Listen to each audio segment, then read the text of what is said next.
का उच्चारण हमको सुख प्रदान करता है, सुधा का उच्चारण हमें संपदा प्रदान करता है। अगर किसी व्यक्ति के जीवन में खो गया, कर्जे में डूब गया, कर्जा बहुत हो गया, पैसा चले गया, गाड़ी चली गई, मकान चले गया, सब गिरवे रखा गया, सब कुछ समाप्त हो गया, उसको प्रत्येक प्रदोष को, प्रत्येक अमावस्या को घी का दीप किसी भी पेड़ के नीचे, ये 5 वृक्ष बताए हैं पितृभाव के, उन 5 वृक्ष में से कहीं पर भी बड़, पीपल, आंवला, शमी, बेलपत्र आदि 5 वृक्ष में से किसी भी वृक्ष के नीचे प्रज्वलित करे और कामना करे, उसका कर्जा चूकता ही है।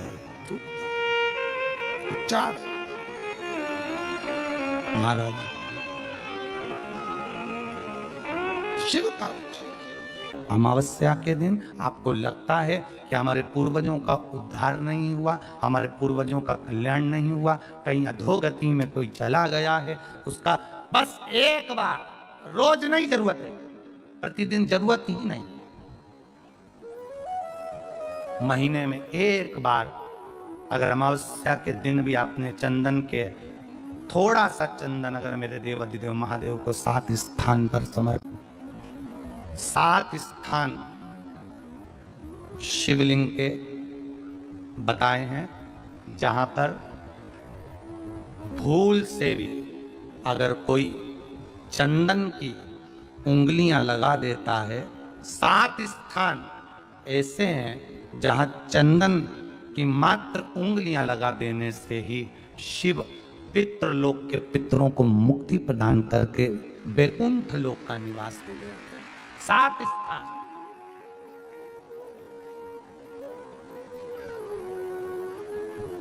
और वो 7 स्थान जो चंदन के बताए गए, पहला भगवान देवाधिदेव महादेव के शिवलिंग पर चंदन का लेपन, समझ लेना जरा बहुत अच्छे से।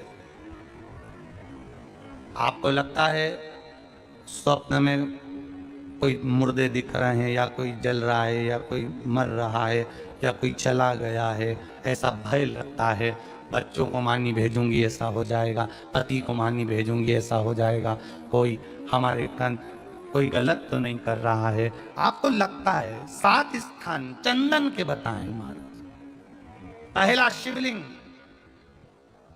दूसरा जहां गणेश जी का स्थान है, मालूम है ना सबको, जम के बोलो जरा, मालूम है ना सबको, जहां गणेश जी का स्थान है वहां अलग से गणेश जी बैठे, वहां नहीं, शिवलिंग में जलाधारी के ठीक सामने, राइट में गणेश, लेफ्ट में कार्तिकेय, बीच में अशोक सुंदरी। तो पहला चंदन बाबा की शिवलिंग पर, दूसरा गणेश जी पर चंदन की उंगली, तीसरा षडानंद कार्तिकेय पर चंदन की उंगली, चौथा अशोक सुंदरी पर चंदन की उंगली, पांचवा जलाधारी पर चंदन की उंगली, छठा जो शिवलिंग का जल बह रहा है इसके ठीक विपरीत की ओर चंदन की उंगली, और 7वां चंदन नंदी के मस्तक के ऊपर जो 2 सींग लगे रहते हैं उस पर चंदन की उंगली। ये कब लगाई जाती है या तो किया है। अशोक यहाँ पर वर्णन कर रही है, मैना धन्य और कला की कथा कर रही है। तीनों ने सनकादि ऋषियों से मांगा। चंदन भगवान को अति प्रिय होता है, और चंदन ही एक ऐसा होता है जो पितरों को भी प्रिय होता है, जिसका स्पर्श मात्र लगने से पूर्वजों का कल्याण हो जाता है, वो चंदन है। साथ ही गया जी में पिंडदान कर देने से क्या पितर मुक्त हो जाते हैं? बद्रीनाथ जाकर कपाल क्रिया करने से क्या पितर मुक्त हो जाते हैं?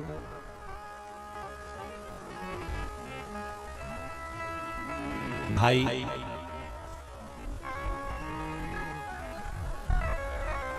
गया जी जाना तो वहां के पंडा जी से पूछना, हम यहाँ पिंडदान कर देंगे तो क्या वो मुक्त हो गए? पंडा जी कहेंगे आप अपने पूर्वजों को गया का पिंड देकर, उनका पिंडदान कर कर आप उनको भगवान विष्णु के चरणारविंद में छोड़ गए।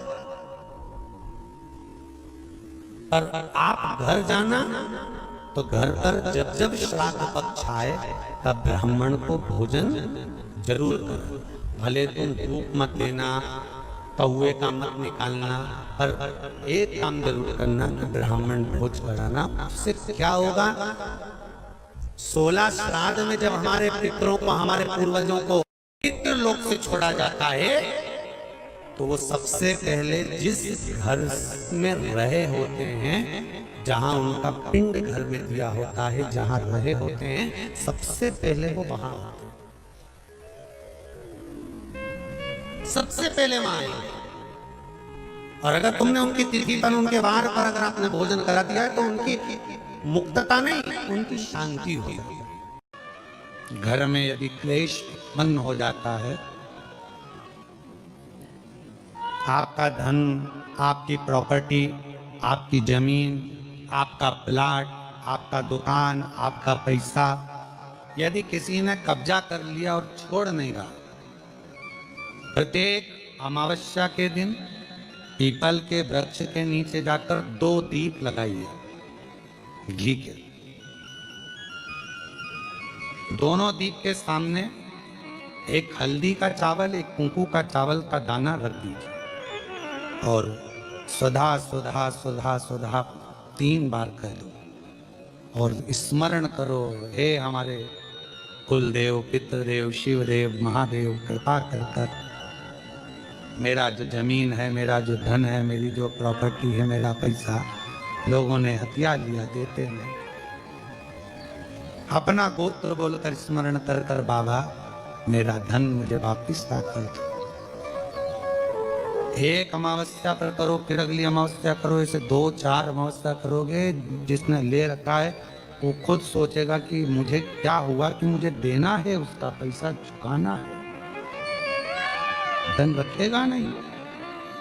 इत्र सुधा का नाम स्मरण करते से, जब हम सुधा सुधा सुधा सुधा कहते हैं, पितृ उसको स्वीकार करते हैं। जैसे अग्निदेव की धर्म पत्नी स्वाहा, क्या है, जम के बोलो जरा, स्वाहा।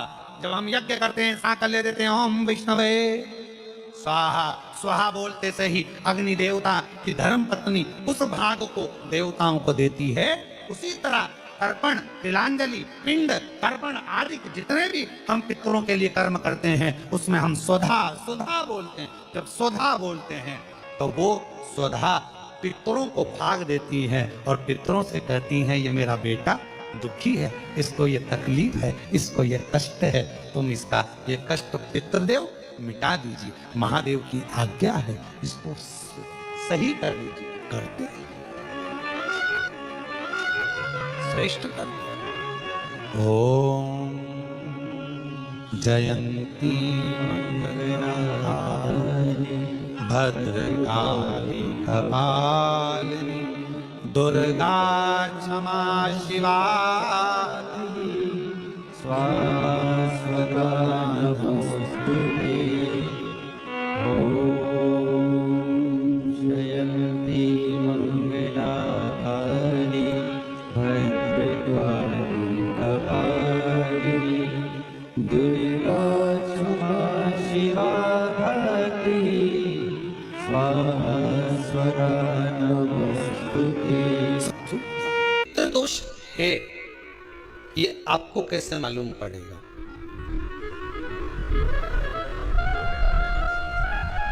पितृ भूखे हैं, इसका तो वर्णन हमने पहले कर दिया कि रात्रि को जब आप सोने के बाद में 1-1.5 घंटे बाद अगर आपकी नींद खुल जाए, 1 घंटा 1.5 घंटा आप सोइए, उसके बाद जो नींद खुली तो 1-1.5 घंटे तक अगर आपको नींद नहीं आ रही है, रात्रि को सोने के बाद में 1 घंटे बाद जब उठे तो आपको प्यास लग गई, भूख लगने लगी, प्यास लगने लगी कि मेरे को पानी पीना पड़ेगा, घबराहट हो रही, पानी पीना पड़ेगा। 1-1.5 घंटे सोने के बाद अचानक नींद खुले और आपको प्यास लगे, समझ लेना आपके पितृ भूखे हैं और प्यास है, भूखे और प्यास है, उनको जल की जरूरत है। किसी भी नदी में, सरोवर में, कुंड में, बावड़ी में, तालाब में, आप तीर्थ में जाकर जब स्नान करते हैं तो स्नान करने के बाद एक काम का नियम बना लो कि अपने हाथ की अंजलि में जल लेकर अपने पूर्वजों को देना है। प्यासे रहते हैं, भाग मांगते हैं, प्राप्त करना। 3 वृक्ष पितरों के तुल्य हैं।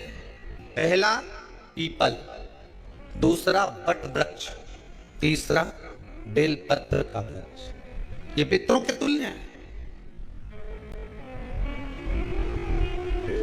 अगर आपको रात्रि में नींद नहीं आ रही है, ऐसा लगता है कि रात्रि को 1 घंटा 1.5 घंटा सोने के बाद कुछ गलत गलत विचार आने लगते हैं, नींद सुबह 3 बजे तक 4 बजे तक नहीं आती, 4 बजे के बाद फिर नींद आती है, तो एक प्रैक्टिकल जरूर कर देखना। एक प्रैक्टिकल करने में क्या जाता है, प्रयास करने में क्या कुछ जाता है? प्रैक्टिकल कर देखना कि कहीं सियोर वाला महाराज झूठ तो नहीं बोल रहा, तो प्रैक्टिकल करने में कुछ नहीं जाए।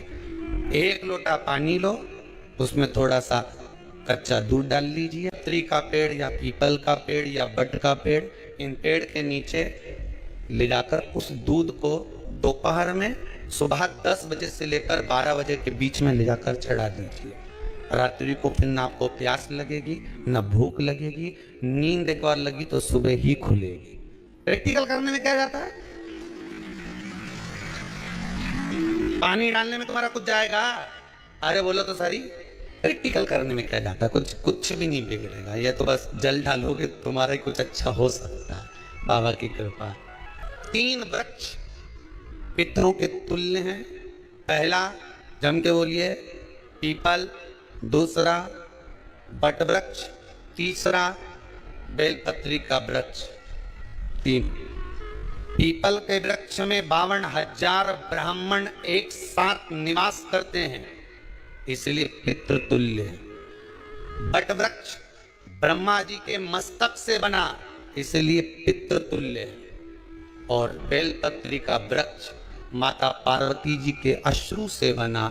जब आंसू गिरे थे माता जगत जननी जगदम्बा पार्वती के, उस समय पर पितृलोक में हलचल उत्पन्न हो गई थी। हमारी नातिन की आंख में आंसू कैसे आ गए? मैनावती की पुत्री है।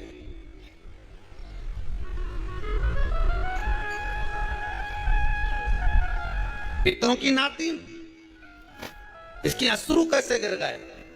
पार्वती जी ने कहा ये आंसू नहीं, मेरा पुण्य भाग प्रकट करती हूं बेलपत्री के रूप में। तो पितरों ने वर दिया था कि ये बेलपत्री का वृक्ष हमारा आशीर्वाद है, इसके नीचे अगर कोई दीप लगाता है, शिव को स्पर्श कर चढ़ाता है, उसके पितरों की शांति होगी। हम स्वयं उसको आशीर्वाद देने के लिए पधारेंगे। बेलपत्र का वृक्ष पितृतुल्य। तो रात्रि को अगर भूख लग रही है, प्यास लग रही है, तो पितृदोष। दूसरा पितृदोष का लक्षण बताया, घर में कोई शुभ कार्य ना हो, वंश की वृद्धि ना हो। 1 रुपये कमाओ, 1.25 रुपये खर्च हो रहे हैं, पैसा 10 जगह से कमाई आ रही है पर घर में टिक नहीं पा रही है, आया गया, पितृदोष। जरा सी कटोरी पड़ी है, उसके पीछे विवाद चालू हो जाए, पानी ढुल गया उसके पीछे विवाद हो जाए, या छोटी छोटी बात में घर में क्लेश मचा हुआ है, पितृदोष है। समझ लो हमारे पूर्वज हमसे खुश नहीं, प्रसन्न नहीं। सारी दुनिया के लोग तुमसे कह रहे हैं तेरे घर में पितृदोष है। 1 रुपये कमाते हो, 1.25 रुपये खर्च होता है, मानसिक टेंशन बना रहता है। घर में एक व्यक्ति बीमार है, ठीक हुआ, दूसरा बीमार पड़ गया, दूसरा ठीक हुआ, तीसरा बीमार पड़ गया, तीसरा ठीक हुआ, चौथा बीमार पड़ गया।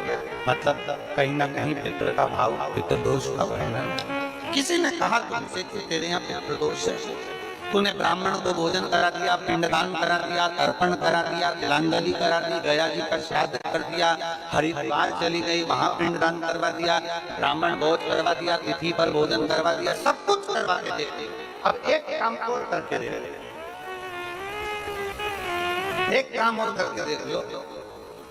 जब तुम घर में भगवान शंकर की आरती, हमारे घर में शंकर जी का शिवलिंग है, भले काय का भी हो, छोटा सा, भले सीहोर का कंकर शंकर हो, नर्मदा का कंकर हो, चाहे शंकर पारक के हो, पीतल के हो, स्टील के हो, लकड़ी के हो, जिसके भी हो, लोहे के हो, पाषाण के हो, जिसके भी हो, शंकर का शिवलिंग अगर हमारे घर में है और आप रोज प्रतिदिन भगवान की आरती करते हो प्रतिदिन, और आपको लग रहा है कि मेरे यहाँ तकलीफ चल रही है, ठीक ही नहीं हो रही, लगभग 1.5 महीना आप कम से कम 45 दिन, 1.5 महीने के करीब में सब प्रयास करना कि भगवान की आरती, शिवलिंग, शंकर भगवान के शिवलिंग की आरती करने के बाद उस दिए को भगवान के सामने मत रखो, उस दिए को उठाकर जहाँ तुम पानी का मटका रखते हो, हंडा रखते हो, जिससे तुम पानी पीते हो, तुम्हारे रसोई घर में जो पानी का मटका, हंडा, बाल्टी, आरओ का पानी जिस मटके में गिरता है, हंडे में गिरता है, जिसको हमारे पितरों का स्थान पर,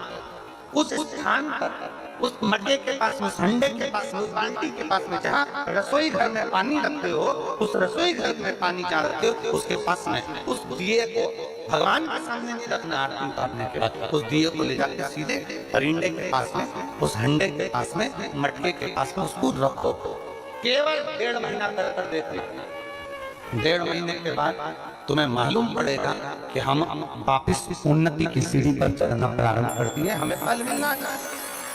अब तुम्हें ना कहीं जाना है, ना कहीं आना है, ना कोई खर्चा है। खर्चा है क्या? ईमानदारी से बोलो, कोई तुम्हारा लाखों का रुपया लग गया क्या? रोज आरती करते हो, रोज आरती। बस आरती का नियम बना लो कि हमको पितृदोष किसी ने बोला है, हमारे घर में अशांति है, पितृदोष है, कोई कह रहा है कि तुम्हारे घर में पितृदोष है, हमने सब कुछ करके देख लिया। अब हमें ये करना है कि महादेव की आरती जब होती है तो उसकी ज्योत का दर्शन करने पर 1000 कपिला गाय के दान का पुण्य मिलता है। तो ये पुण्य हम हमारे पितरों को देते हैं, जिससे उनकी मुक्ति हो जाए और हमें आशीर्वाद प्राप्त। और हे शंभु सरकार, तेरी महिमा परंपार, तू जग का पालनहार, भोला कितना सुंदर हो, तुम कितने सुंदर हो। हे शंभो सरकार, तेरी महिमा परंपार, तू जग का पालनहार, भोले कितने सुंदर हो,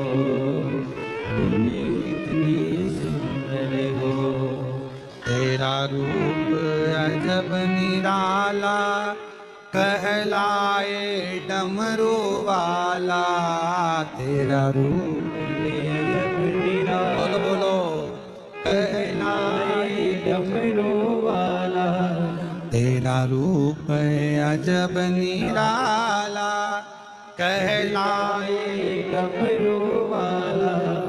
कानों में बिछुअन माला, आँखों में तेज निराला, माथे पे चंद्र चंदा, माथे पे सोहे चंद्रा, तुमसे ही जगत का सारा। हे शंभु सरकार, खड़े नहीं होना, बैठे रहो। एक लाइन गाएंगे बस।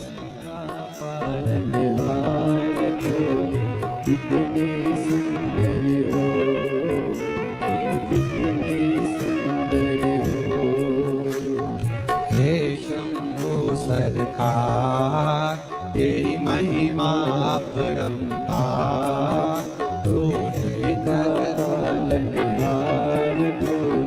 कितने सुंदर हो, कितने सुंदर हो। तेरा रूप है अजब निराला, कहलाए डमरू वाला। तेरा रूप है अजब निराला,